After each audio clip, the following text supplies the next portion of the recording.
melayani di tengah-tengah pandemi ini dan melayani teman-teman CMF semua. Mungkin perkenalan kali ya. Bagi teman-teman yang belum kenal, kenalin saya Aca. Bisa panggil Kak Aca atau Aca juga boleh sih. Iya, apakah bisa share konten?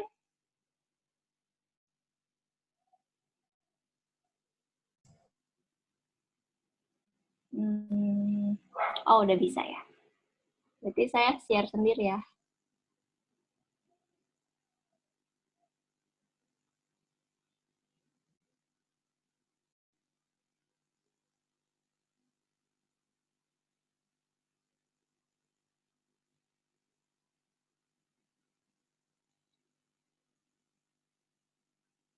Teman-teman CMF ada yang bekerja di garda terdepan nggak?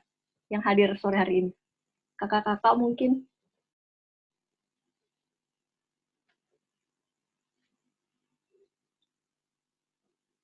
Ada nggak ya?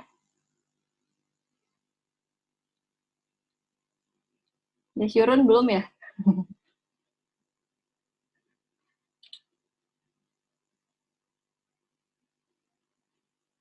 Oke. Ya, oh ya, relawan online. Oke, siap. Oh, kenapa ini nggak bisa ya?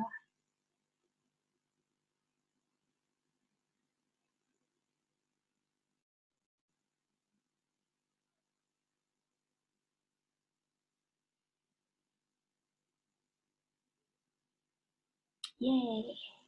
Nah, ini tema kita pada sore hari ini.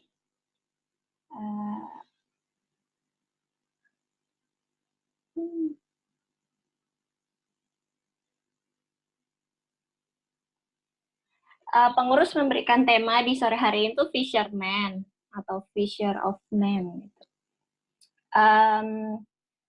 Saya tahu gitu ya, kita mungkin yang jadi peserta di meeting room Persekutuan CMF ini mungkin kedepannya ya berharap bisa jadi apa ya, bisa jadi berkat lah bagi bangsa seperti kakak kalian mungkin yang apa ya menjadi garda terdepan saat ini yang merelakan gitu ya seluruh waktu, tenaga, upaya, dana bahkan untuk bisa menolong bangsa, menolong orang-orang gitu ya di rumah sakit ataupun di tempat-tempat karantina lainnya gitu ya.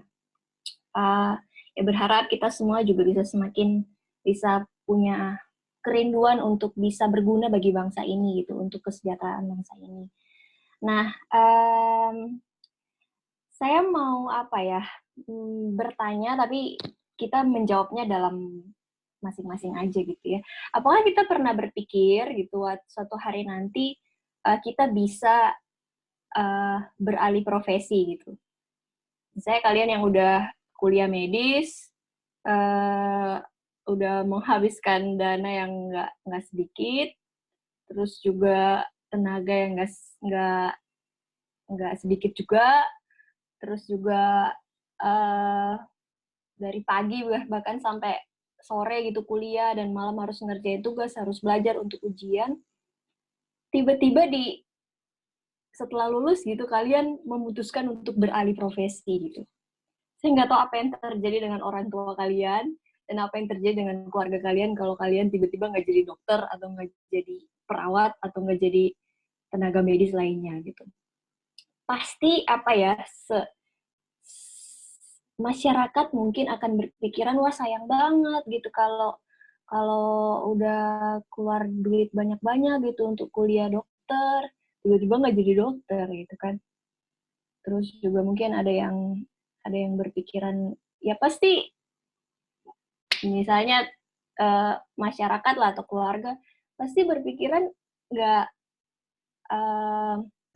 nggak enak gitu kalau misalnya misalnya kita kuliah apa terus kedepannya jadi profesinya apa gitu. Nah mungkin orang-orang akan berpikiran negatif gitu tentang pengalihan profesi ini atau orang yang beda profesi gitu ya dari apa yang dia sudah pelajari selama ini gitu. Nah, tapi ada satu perikop gitu yang akan kita baca dan mungkin teman-teman udah tahu semua. Nah, ada satu tokoh di Alkitab yang dia itu benar-benar beralih profesi dan itu adalah kehendak Tuhan dia untuk beralih profesi. Nah, kita akan sama-sama melihat tokoh tersebut dan belajar dari tokoh tersebut. Bagaimana sih pengalaman dia? Kenapa dia bisa sampai beralih profesi? Gitu. Nah, kita baca sama-sama Lukas 5 ayat 1 sampai 11. Sorry, saya yang akan membacakan. Lukas 5 ayat 1 sampai 11, dan kita tahu tokoh itu bernama Simon Petrus ya. Dia yang tadinya penjala ikan, tiba-tiba beralih profesi menjadi penjala manusia, dan itu benar-benar apa ya, alih profesinya benar-benar drastis, dan juga di waktu yang sangat cepat gitu. Dia sampai memutuskan, iya saya mau beralih profesi. Nah, kita lihat Lukas 5 ayat 1 sampai 11, ini kisahnya. Pada suatu kali, Yesus berdiri di pantai Danau Genesaret, sedang orang banyak mengerumuni dia hendak mendengarkan firman Allah. Yesus melihat dua perahu di tepi pantai, nelayan-nelayannya telah turun dan sedang membasuh jalannya. Ia naik ke dalam salah satu perahu itu, yaitu perahu Simon, dan menyuruh Simon supaya menolakkan perahunya sedikit jauh dari pantai. Lalu ia duduk dan mengajar orang banyak dari atas perahu. Setelah selesai berbicara, ia berkata kepada Simon, "Bertolaklah ke tempat yang dalam dan tebarkanlah jalamu untuk menangkap ikan." Simon menjawab, "Guru, telah sepanjang malam kami bekerja keras, dan kami tidak menangkap apa-apa. Tetapi karena engkau menyuruhnya, aku akan menebarkan jala juga." Setelah mereka melakukannya, mereka menangkap sejumlah besar ikan, sehingga jala mereka mulai koyak. Lalu mereka memberi isyarat kepada teman-temannya di perahu yang lain, supaya mereka datang membantunya. Dan mereka itu datang. Lalu mereka bersama-sama mengisi kedua perahu itu dengan ikan hingga hampir tenggelam. Ketika Simon Petrus melihat hal itu, ia pun tersungkur di depan Yesus dan berkata, "Tuhan, pergilah daripadaku karena aku ini seorang berdosa." Sebab ia dan semua orang yang bersama-sama dengan dia takjub oleh karena banyaknya ikan yang mereka tangkap. Demikian juga Yakobus dan Yohanes, anak-anak Zebedeus yang menjadi teman Simon. Kata Yesus kepada Simon, "Jangan takut, mulai dari sekarang engkau akan menjala manusia." Dan sesudah mereka menghela perahu-perahunya ke darat, mereka pun meninggalkan segala sesuatu, lalu mengikut Yesus. Nah, ini satu kisah gitu ya, bagaimana Petrus dari yang tadinya penjala ikan menjadi penjala manusia. Nah, teman-teman, Petrus ini tinggal atau berasal dari satu desa ya. Desa itu bernama Kapernaum. Jadi kejadiannya itu di mungkin sekitar pesisir sini ya. Kalau tadi kita baca itu terjadi di Danau Genesaret, tapi sebenarnya ada Danau Genesaret ini adalah nama lain dari Danau Galilea. Jadi apa namanya, dan Kapernaum kalau kita lihat di peta itu ya, di sini ya. Ya, kalau kita lihat di peta itu apa namanya, Kapernaum persis banget di pesisir ya. Nah, memang pada saat itu kondisinya menurut beberapa penafsir dan juga sejarah gitu ya, orang Yahudi sih katanya mata pencaharian utama mereka itu adalah penjala ikan atau nelayan atau yang mencari ikan lah gitu. Jadi orang Yahudi sebenarnya ikan juga merupakan salah satu sumber makanan utama mereka gitu. Dan biasanya orang Yahudi itu mendapatkan ikan itu dari Danau Galilea. Itu sumber utama ikan gitu ya. Itu mereka dapati di Danau Galilea. Jadi itulah kenapa banyak, kalau kita lihat murid-murid Yesus itu kan banyak nelayan gitu ya. Karena memang mata pencaharian utama orang Yahudi itu adalah penjala ikan sebenarnya. Nah, kira-kira kondisi Kapernaum seperti ini, seperti yang kita lihat di layar ini, kayak apa ya? Kayak mungkin karena dia pesisir, jadi mungkin ya banyak mata pencariannya sebagai penjala ikan ya. Sama seperti kalau teman-teman pernah ke Pengalon, teman-teman medis kan biasanya sering ngadain yankes ya di sana.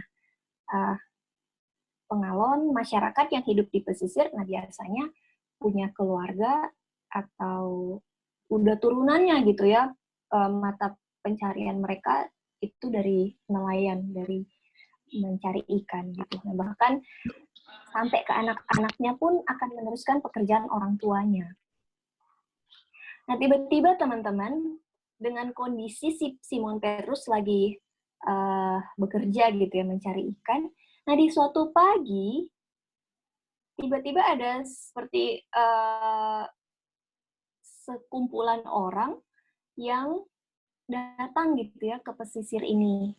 Pasti si Simon juga peka lah dan melihat gerombolan itu. Nah, itu ternyata ada bisa dibilang seseorang yang lagi viral pada saat itu datang gitu ke pinggir danau. Mereka sebut pantai ya.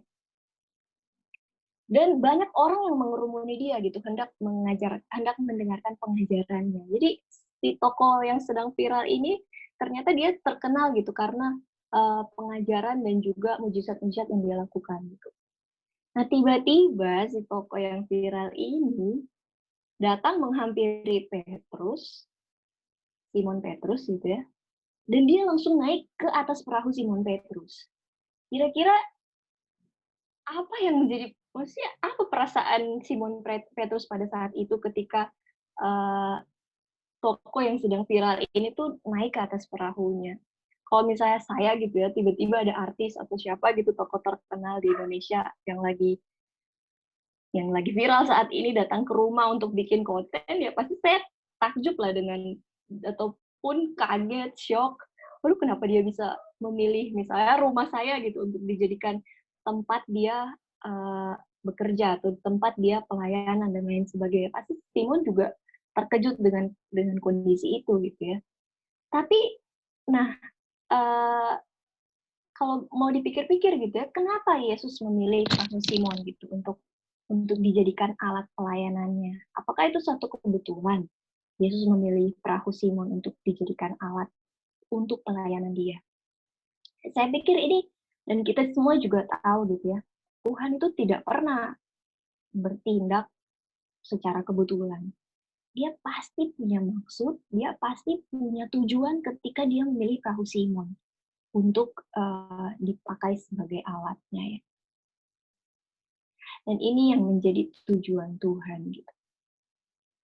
Yesus sengaja mendatangi perahu Simon untuk memberitahu tujuan hidupnya yang baru sebagai penjala manusia. Pada saat Yesus memutuskan untuk memakai perahu Simon, sebenarnya ada satu tujuan utama. Dia ingin memberitahu, Petrus, kamu akan beralih profesi. Akan ada tujuan baru dalam hidupmu. Kamu akan kupanggil bersama denganku untuk menjadi penjala manusia. Jadi teman-teman, tindakan Yesus memilih perahu Simon itu betul-betul bukanlah suatu kebetulan.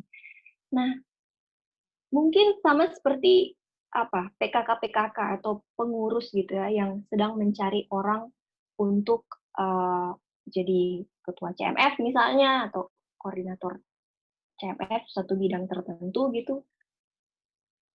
Pasti kan maksudnya kalau kita sebagai pengurus untuk mencari orang, pasti kita mungkin karena kita udah punya tujuan, kita pasti mendatangi orang itu atau mungkin chat orang anak itu gitu ya, chat adik-adik di PMK gitu ya, terus kita chat gitu, "Dek, kamu ada waktu nggak besok ngobrol?" gitu. Atau, "Dek, kamu ada waktu nggak besok? Kakak pengen sharing sesuatu nih." Gitu. Nah, jadi karena kita punya tujuan, kita eee, apa ya, mendatangi gitu orang itu. Makanya gitu ya, siap-siap gitu kalau misalnya ada adik-adik yang udah didatengin kakak PKK-nya atau kakak pengurus gitu ya, terus udah bilang, "Dia ada waktu nggak Kakak mau sharing pelayanan nih?" Nah, itu siap-siap teman-teman, sebenarnya ada tujuan di balik chat itu gitu. Ada tujuan dari si Kakak Agung ini gitu, menyampaikan pesan mulia gitu, untuk pelayanan yang lebih luas ya, untuk pelayanan yang lebih lebih besar lagi bagi si adik KTB atau bagi si anak-anak di PMK gitu. Nah, tapi kembali lagi ke Simon, ini tujuan Tuhan sebenarnya untuk Simon Petrus. Dia akan menjadi penjala manusia. Nah, penjala manusia itu apa? Ini ya, Simon itu dipanggil Tuhan untuk menangkap jiwa bagi Kristus. Siapakah yang akan jiwa yang seperti apa? Mereka yang tidak tahu bahwa Sang Juru Selamat sudah datang ke dunia, yaitu Yesus Kristus. Sama seperti Yesus berjumpa dengan Simon Petrus, nah Simon juga berharap akan menjadi alat Tuhan agar orang-orang yang terhilang di luar sana juga berjumpa dengan Kristus. Ini profesi Simon yang baru. Nah, tapi sebelum Yesus menyampaikan panggilan itu atau tujuan hidup yang baru bagi Simon, Simon Petrus ya, mari kita lihat bagaimana sih alur gitu ya, atau bagaimana Simon itu bisa sampai taat gitu, taat total dan tunduk total pada panggilan Tuhan ini. Mari kita lihat bagaimana Simon mengetahui dan merespon panggilan Tuhan atas dirinya. Di ayat 5, coba kita lihat ya, ayat 5, Lukas 5. Lukas 5 ayat 5 gitu ya. Yang pertama, ternyata teman-teman, Simon Petrus itu tahu ya siapa yang ada di atas perahu itu, siapa Yesus. Karena di ayat 5, Simon tuh memanggil Yesus sebagai guru. Guru telah sepanjang malam, bla bla bla bla bla. Jadi kondisinya pada saat itu, Simon Petrus tuh tahu Yesus adalah guru. Saya nggak tahu dia tahu dari mana, mungkin karena Yesus pada saat viral, atau bisa juga dari pakaian, bisa juga karena karena Yesus mengajar ya, jadi jelas dia adalah guru gitu. Tapi Simon tahu gitu, Yesus adalah guru pada saat itu. Nah, karena Yesus adalah guru, maka dia menghormati sang guru. Nah, bentuk penghormatan dia kepada sang guru adalah ya dia rela-rela aja tuh memberikan perahunya untuk jadi alat pelayanan sang guru. Dan yang kedua, bentuk penghormatan dia atau bentuk dia menghormati sang guru tuh dia taat ya, taat pada permintaan Yesus gitu. Meskipun mungkin kita lihat ketaatan dia misalnya di ayat 5 itu agak terpaksa ya ketaatannya. Sepanjang malam kami bekerja keras, kami tidak menangkap apa-apa, guru gitu. Tapi karena engkau menyuruhnya, aku akan menebarkan jala juga. Jadi mungkin terkesan agak terpaksa gitu ya si Simon Petrus ini. Kayak, ih, uh, ini loh udah siang gitu. Kami udah dari malam mencari ikan. Kami sudah berjam-jam mencari ikan, nggak dapat-dapat juga gitu. Ini udah pagi menjelang siang dan kemudian datang orang tiba-tiba terus menyuruh kita untuk tebarkan jalan menangkap ikan. Loh, kamu siapa? Gitu, guru. Atau mungkin kalau dia tahu lebih dalam gitu ya, tentang Yesus, Yesus, kamu kan hanya anak tukang kayu, gitu. Kamu tahu apa tentang dunia perikanan ini, gitu ya. Eh, terus misalnya, ya kamu menyuruh kami untuk menebarkan jala. Kami hidup di sini, kami hidup di danau ini, kami hidup sehari-hari menangkap ikan. Dari malam kami nggak dapat. Terus tiba-tiba Tuhan menyuruh Petrus untuk menangkap ikan. Mungkin itu juga bentuk kenapa Petrus bisa sampai seperti ini, terdengar seperti terpaksa gitu melakukannya.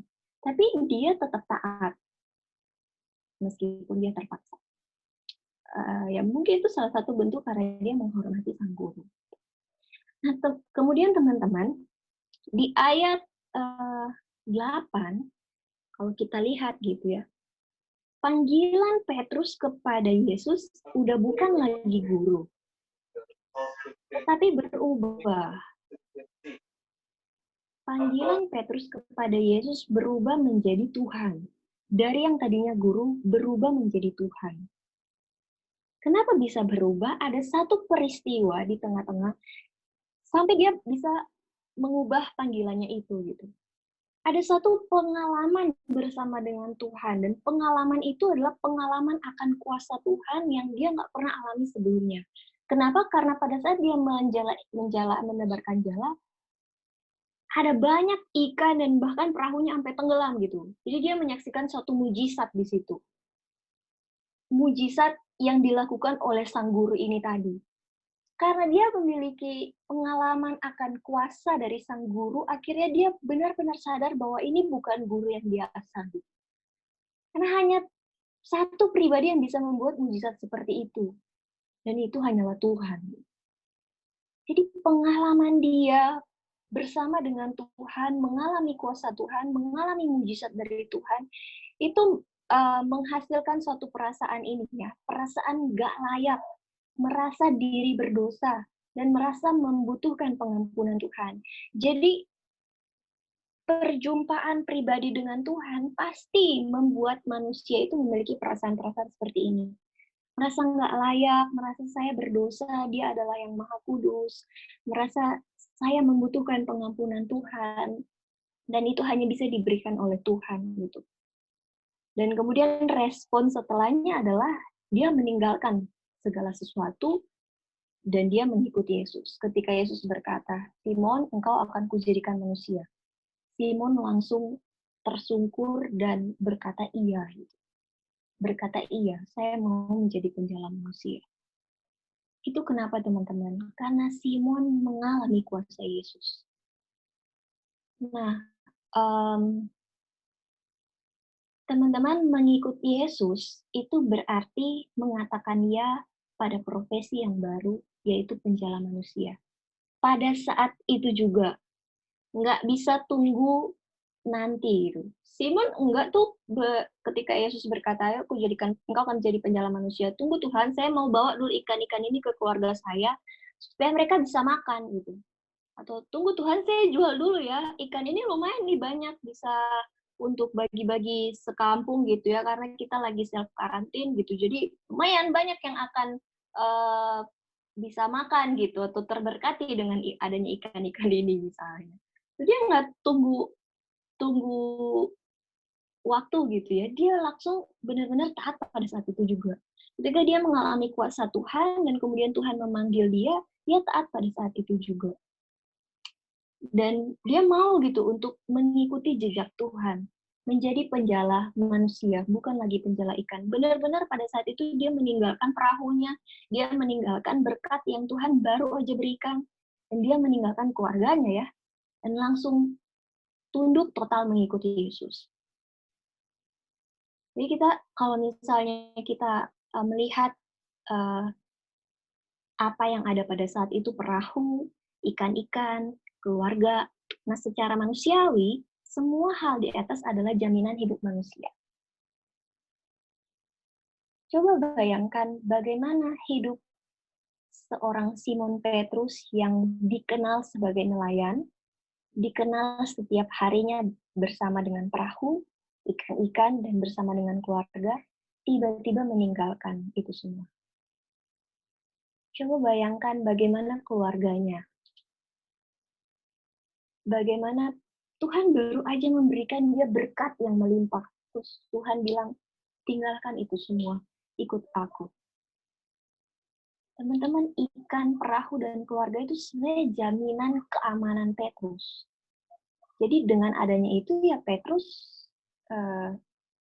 aman gitu. Petrus nyaman dengan itu semua. Petrus uh, ya baik-baik aja gitu dengan itu semua. Tapi ketika dia meninggalkan itu semua, bukankah hidupnya jadi nggak baik?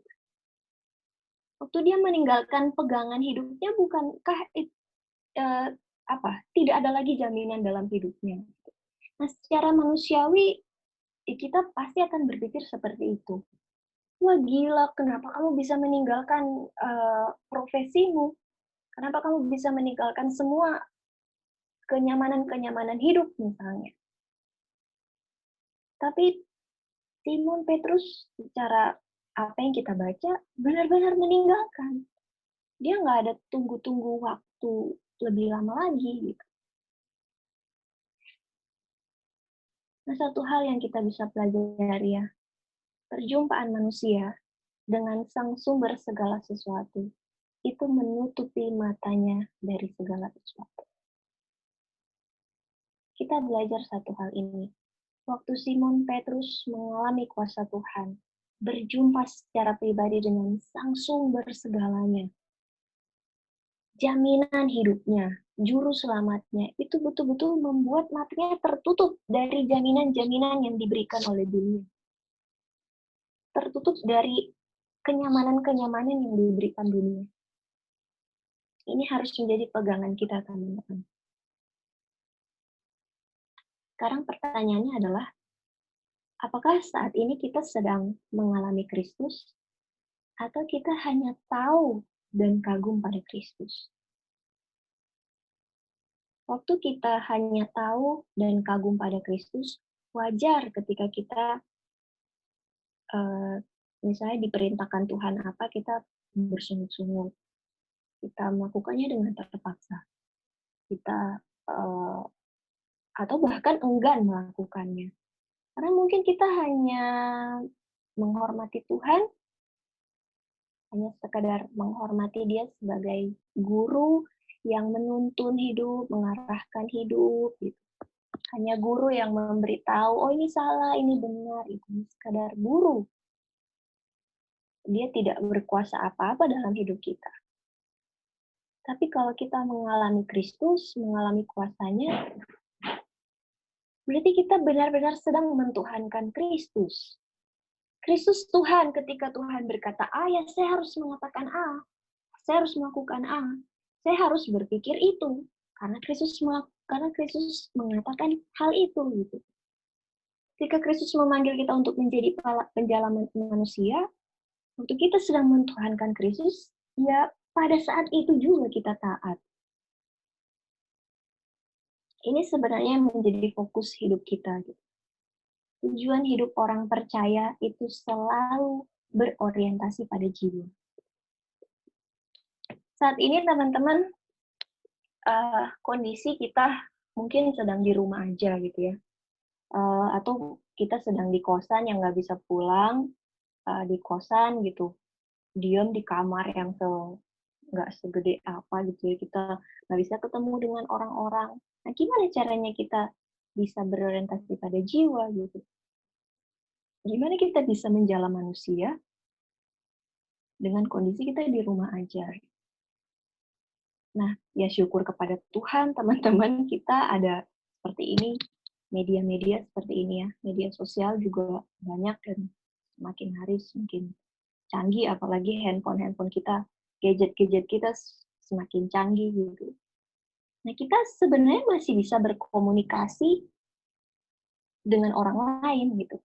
Nah, waktu kita berkomunikasi dengan orang lain di media sosial, atau hanya sekedar memposting sesuatu di media sosial, apakah kita berorientasi pada jiwa orang itu?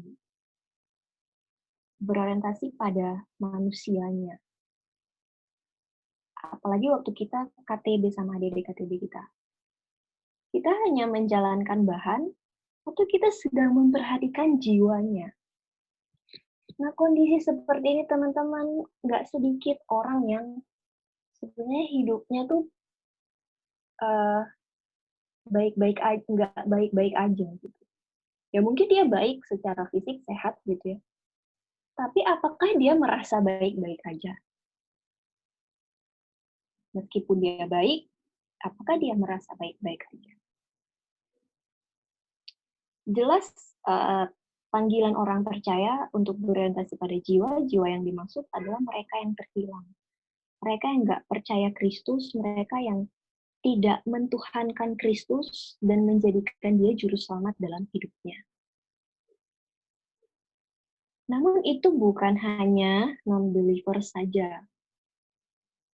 Ada banyak sekali orang-orang yang mengaku Kristen, bahkan mengaku adik KTB, pemimpin KTB, pengurus, yang sedang tidak mentuhankan Kristus dan sedang tidak mengandalkan dia sebagai satu-satunya juru selamat. Pengalaman saya gitu ya,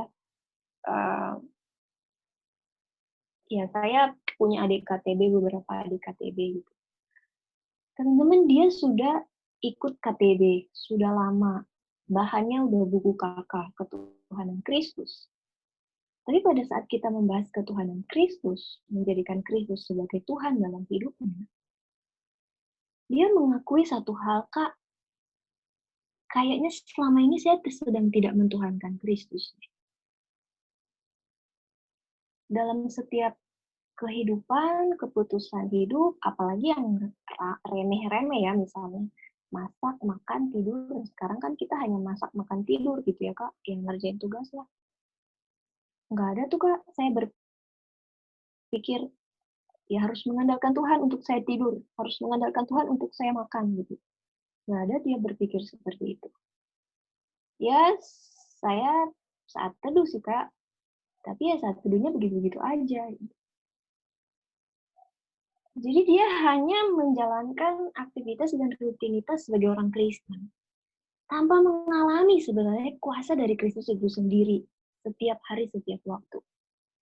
Apa artinya mengandalkan Tuhan dalam hidupnya secara pribadi? Dia nggak tahu. Belum lagi ada di KTB yang lain yang berkata, aduh Kak, bosen banget di kosan gitu, di rumah. Uh, seperti apa ya Kak, menjalani rutinitas tapi tetap ada yang kosong gitu di dalam hati. Teman-teman, sebenarnya ketika mendengar hal-hal tersebut, saya secara pribadi benar-benar sedih ya dengan kondisi seperti itu. Karena saya setiap minggu KTB misalnya dengan mereka. Bahkan harus bertemu dengan secara online pun, ya kita ketemu gitu ya secara online. Tapi pendalaman Alkitab secara rutin gitu setiap minggu, kenapa ya nggak bisa membuat dia mengalami kuasa dari firman itu? Nah, di saat inilah kita sebagai KTB sebenarnya peka gitu dengan kondisi jiwa adik-adik KTB kita, teman-teman kita yang sekelas, yang mungkin lihat deh dari postingan-postingan mereka yang aneh-aneh gitu. Kita sebenarnya peka nggak dengan kondisi seperti itu? Kondisi teman-teman yang jelas dia mungkin bukan percaya Kristus, yang hatinya sedang gelisah, yang hatinya tuh sedang khawatir, sedang mengalami ketakutan sebenarnya. Nah, di saat itulah dalam momen yang tepat untuk bisa hadir gitu ya. Kita seperti Petrus sebagai penjala manusia hadir, mendengarkan dia, dan ketika ada waktu yang tepat kita memperkenalkan Kristus dan kuasanya gitu. Dan berharap ya Roh Kudus yang menuntun kita agar orang yang kita ajak ngobrol itu bisa mengalami kuasa Kristus. Saya berharap teman-teman CMF bisa menjadi orang-orang yang punya orientasi terhadap jiwa. Bahkan ketika kalian menjadi dokter sekalipun yang memang menangani manusia gitu ya, tapi berharap tidak terjebak dengan pekerjaan dokter harus menyembuhkan, udah cukup gitu. Tapi tetap menjadi dokter yang tetap berorientasi pada jiwa. Jiwa yang bukan hanya pada saat itu aja, tapi jiwa yang bersifat kekal. Apakah mereka percaya Kristus, apakah mereka mentuhankan Kristus, dan mengandalkan Dia sebagai satu-satunya juru selamat. Demikian firman Tuhan, dan mari kita menutup di dalam doa, dan saya akan mendoakan kita semua. Mari kita berdoa. Tuhan, kami bersyukur kami bisa menerima satu firman, dan kami diingatkan lagi satu firman Tuhan untuk berorientasi kepada jiwa. Beralih Tuhan dari yang tadinya kita mungkin melayani dunia ini, mungkin kita mengandalkan diri kita sendiri, mungkin kita nyaman dengan jaminan-jaminan hidup secara duniawi. Tapi pada sore hari ini Tuhan, kita semua sebagai orang percaya dipanggil untuk melepaskan jaminan-jaminan duniawi itu dan mengandalkan Tuhan aja dalam kehidupan sebagai satu-satunya juru selamat dalam kehidupan. Ajar kami untuk terus mentuhankan Kristus dan mengandalkan Dia setiap hari, setiap waktu, dan ajar kami juga Tuhan untuk bisa menjadi saluran berkat Tuhan bagi orang lain. Ajar kami untuk peka terhadap jiwa orang lain dan bisa jadi saluran Tuhan untuk bersaksi agar mereka juga mengalami kuasa Kristus. Mereka juga bisa mentuhankan Kristus. Orang-orang yang terhilang itu juga bisa mengandalkan Yesus Kristus sebagai Tuhan dan Juru Selamat. Tuhan berkatilah teman-teman CMF supaya bisa menjadi saksi-saksi Kristus yang taat dan setia sampai akhir. Demi nama anak Yesus Kristus kami berdoa. Amin. Terima kasih semuanya.